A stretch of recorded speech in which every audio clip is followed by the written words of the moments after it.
Sequência do Santo Evangelho segundo São Lucas. Naquele tempo, Jesus estava expulsando um demônio que era mudo. Depois que o demônio saiu, o mudo começou a falar e as multidões ficaram admiradas. Alguns, porém, disseram: é por Beelzebul, o chefe dos demônios, que ele expulsa os demônios. Outros, para tentarem Jesus, pediam-lhe um sinal do céu. Ele, porém, conhecendo seus pensamentos, disse-lhes: todo reino dividido internamente ficará em ruínas, cairá casa sobre casa. Ora, se até Satanás está dividido internamente, como subsistirá o seu reino? Dizeis que é por Beelzebul que eu expulso os demônios. Se é por Beelzebul que eu expulso os demônios, por quem então vossos discípulos os expulsam? Por isso eles mesmos serão vossos juízes. Se, porém, é pelo dedo de Deus que eu expulso os demônios, é porque já chegou até vós o reino de Deus. Quando o homem forte, bem armado, guarda sua propriedade, seus bens estão seguros. Mas quando chega o mais forte do que ele e o vence, arranca-lhe a armadura em que confiava e distribui os despojos. Quem não está comigo, está contra mim. E quem não ajunta comigo, espalha. Quando o espírito impuro sai de alguém, fica vagando por lugares áridos, buscando repouso. Não o encontrando, diz: vou voltar à minha casa de onde saí. Chegando aí, encontra a casa varrida e arrumada. Então ele vai e traz outros 7 espíritos piores do que ele. E eles entram e se instalam aí. No fim, o estado desta pessoa fica pior do que antes. Enquanto Jesus assim falava, uma mulher levantou a voz no meio da multidão e lhe disse: bem-aventurados antes os...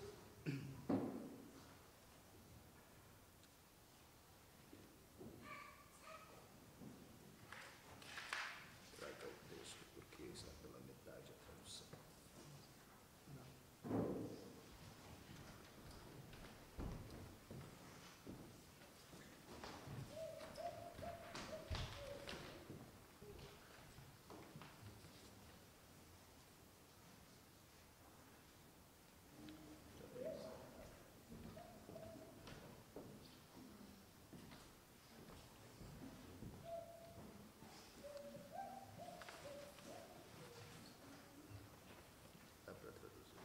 Enquanto Jesus assim falava, uma mulher levantou a voz do meio da multidão e lhe disse: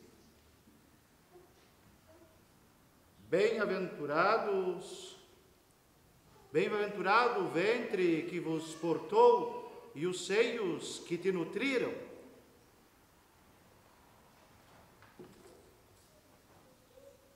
Então ele disse: bem-aventurados antes os que ouvem a palavra de Deus e aguardam. Em nome do Pai, do Filho e do Espírito Santo. Caríssimos fiéis, nesse terceiro domingo da Quaresma, a Sagrada Liturgia nos faz meditar o braço de Deus que nos defende, que nos sustenta. De sua parte, Deus sempre nos sustenta na fé. Deus sempre nos renova a esperança e Deus nunca cessa de emanar em nós a caridade. De nossa parte, nossa vontade é inconstante, instável em si mesmo. É preciso criar raiz mais profunda e encontrar-se em si mesmo para que o seu sim seja sim e o seu não seja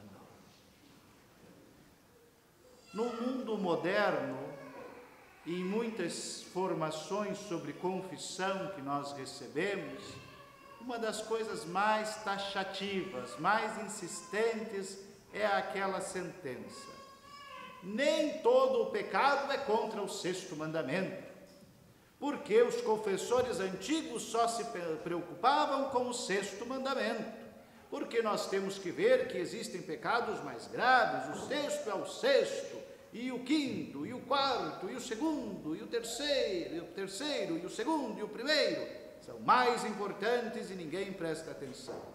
De fato, porém, no mundo em que nós vivemos, pós-revolução sexual, não dá para se dizer que o pecado contra o sexto mandamento seja insignificante e passageiro.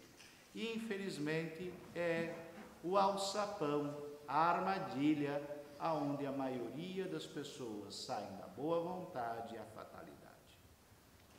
É preciso, sim, conservar aquelas virtudes da modéstia, as virtudes do bom senso, as virtudes da inocência, da castidade, do apreço em si mesmo, do pudor. Quem dera que os pais se dedicassem com muito empenho para que seus filhos conservassem a inocência sempre. Sempre. O que nós vemos é que o vício entra muito cedo, e é um vício que depois torna-se difícil de ser extirpado. Exige muito, ou quase tudo, da pessoa. Por vezes, caríssimos, quando acontece uma conversão, quando alguém encontra a maravilha do plano de Deus, da vontade, do amor de Deus em nosso Senhor e Salvador Jesus Cristo e adere à fé, e quando decide viver de fato uma modéstia, decide viver de fato uma vida baseada nas virtudes, e assume de imediato uma atitude radical e decisiva, realmente é este demônio que é posto para fora, e uma casa ornada, arrumada, ajeitada.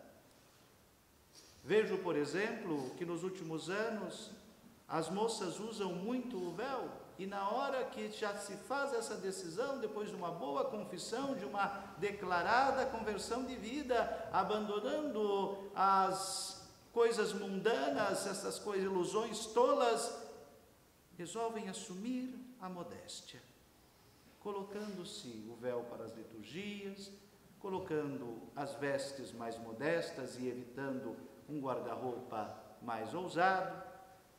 Porém, a vaidade é aquela semente que fica ali pronta para germinar na primeira oportunidade. E de repente, por uma paixãozinha, pela vontade de atrair o olhar deste ou daquele, e o que digo com relação às mulheres serve igualmente para os homens, a modéstia não é uma realidade apenas feminina, é masculina também. Decência, bom senso, vergonha na cara, já diz o apóstolo São Paulo, cabe a todos nós batizados, independente do sexo que temos. É tão bom falar isso, né? Sexo masculino, sexo feminino. Com os meninos, enquanto vinha para rezar a missa, passamos na frente de um colégio, daqueles colégios mais antigos, está lá na parede, na entrada do colégio, sexo masculino. Por que isso? Eu falei, porque aqui só estudavam meninos, era para o sexo masculino. Esta linguagem não pode ser alterada jamais. Eu, se fosse professor universitário e me chegasse alguém dizendo gênero feminino, gênero masculino, eu ia riscar em vermelho e dizer, faça aulas de português. Com certeza. Isto é um erro terrível da língua portuguesa. O gênero é humano. O sexo é masculino ou feminino. Mas muito bem, aquilo que falamos de modéstia, que falamos destas virtudes com a questão da intimidade de si, da sua sexualidade, da sua afetividade, da sua identidade sexual, da sua masculinidade, da sua feminilidade, que são próprias, que devem ser levadas como que são, sem revoltas e sem exageros. Porém, quando se tem um desejo de conquistar alguém, esta semente da vaidade brota, E em pouco tempo, alguém que estava num caminho de virtude, de repente, já passa a usar roupas novamente mundanas, já não usa mais o véu, não é obrigatório, não quer usar, não use, mas uma vez que reconheceu, é estranho que deixe de fazê-lo. Não usa mais o véu na liturgia, nos momentos de oração, de repente aquele na interesse amoroso já não é mais o interesse, já está em outro. É assim.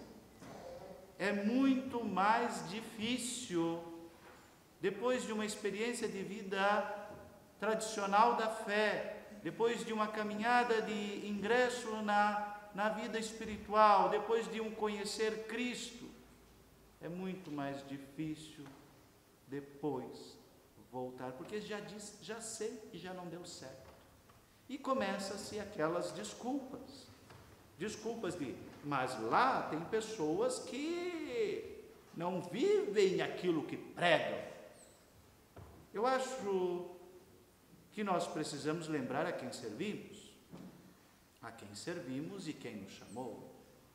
Não é a Madalena, não é o Boninho, não é o Caê, não é o João, a Fátima, não, é Cristo o Senhor, o único mestre. A comunidade, a igreja, o nosso grupo quer nos ajudar na caminhada. E desculpa dizer, louco tem em todo lugar. Tem na minha paróquia. O padre da catedral diz que ele tem todos os loucos de todas as paróquias indo diariamente na catedral. Que esta ele conhece todos. E tem aqui também. Tem pessoas insanas, pessoas com pensamentos estranhos, estranhos à tradição, estranhos a qualquer coisa, e que frequentam o nosso meio, sem a virtude do discernimento. Mas a sem-vergonhice está em escondermos a nossa falta de conversão, a nossa falta de perseverança na verdade reconhecida e assumida, com os defeitos alheios, com os erros alheios, com a falta de conversão alheia. Hoje, no Santo Evangelho, nosso Senhor está em um combate contra um demônio, o põe para fora. É o reino de Deus, aquele profetizado que chega, o surdo ouve, o mudo fala, o paralítico anda, os demônios são expulsos, os pobres recebem o Evangelho, o reino de Deus chegou a nós. É o grande testemunho. E para disfarçar a gravidade da situação, para não terem que se converter, para que não tenham que aderir à verdade revelada em Cristo, começam a dizer, é pelo príncipe dos demônios. Começam a colocar as coisas aonde não são. A resposta do Senhor é a divisão. O diabo é o autor da divisão. A própria palavra que designa este espírito perverso, este espírito maligno, este rebelde, é diabos, divisor. Divisor. Nada do que tenha sido incitado pelo diabo perseverar, cai um sobre o outro, desmonta. Vejam, caríssimos, em 21 séculos de nossa fé, caminhamos para o 21º século da redenção. Já celebramos o 21º século da encarnação. Entraremos no 3º milênio da redenção em 2033. Quantas igrejas católicas existem? Uma. Um único magistério em toda a terra. A igreja é una, santa, católica e apostólica. Quando pensamos nas seitas e nas heresias, quantas facções se fizeram? Centenas, centenas e centenas. Quando não nos unimos à profissão de fé apostólica, simplesmente se fragmenta. No Concílio Vaticano I, um grupo de bispos da região do norte, da região da Holanda, da Bélgica, revoltaram-se contra o dogma da infalibilidade papal e, em nome da defesa da ortodoxia da fé católica, separaram-se, fizeram um cisma, para que não se perdesse a verdade de que o Romano Pontífice é um bispo entre os bispos, mas não infalível. Hoje esse grupo de bispos e seus sucessores, claro, porque não vive nenhum dos originais, mas a seita que se formou a partir deles, ordena até mulheres. Ordena até mulheres. E tudo começou em nome da ortodoxia da fé. Quem não está comigo dispersa. Por vezes a obediência nos custa. Por vezes a obediência nos exige sacrifícios no tempo presente. Mas hoje nós nos acostumamos tanto com a revolta. Qualquer coisa, estou protestando, vou fazer um comentário na rede social, vou fazer isso, vou mobilizar pessoas. E não percebe que isto é dispersar. É justa a revolta? Sim, pelo motivo justo. Não por qualquer coisa. Não por uma coisa secundária, passageira.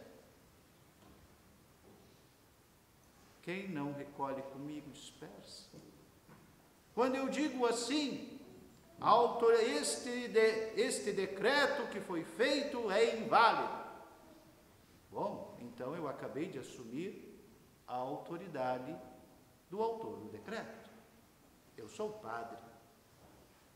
A ordenação sacerdotal me deu 3 funções muito claras: ensinar, governar e santificar, dentro daquilo que me é próprio. O bispo, pela ordenação episcopal, recebeu a função de ensinar, governar e santificar, naquilo que é próprio de sua ordem. Eu não posso ordenar outro padre. Só o bispo pode ordenar padres. É próprio da ordem episcopal. O diácono tem o seu serviço ao altar, mas o diácono serve a liturgia, não pode pegar e celebrar a missa. Não é próprio daquele que não é sacerdote fazer isto. Usurpar a autoridade, usurpar os direitos que somente o sacramento da ordem, no seu grau, pode conferir, o caráter, é dispersar. O que o senhor quer dizer com isso? Só isso. Nada além disso. Conservemos a unidade sempre. Não estejamos tão revoltosos assim, a ponto de dizer que as coisas que são de Deus não estão na providência de Deus. Estarão sim.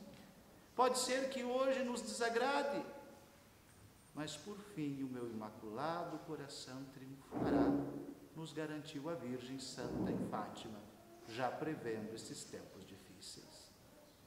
Cuida para que tua conversão seja verdadeira, para que teu exemplo de vida, tua conduta seja ilibada. Não dê armas ao demônio, porque ele as usará contra ti e ainda arrastará os outros que chamaste da fé, que desanimarão pela tua queda. Persevera até o fim no bem que reconheceu. Louvado seja nosso Senhor Jesus Cristo. Assim seja.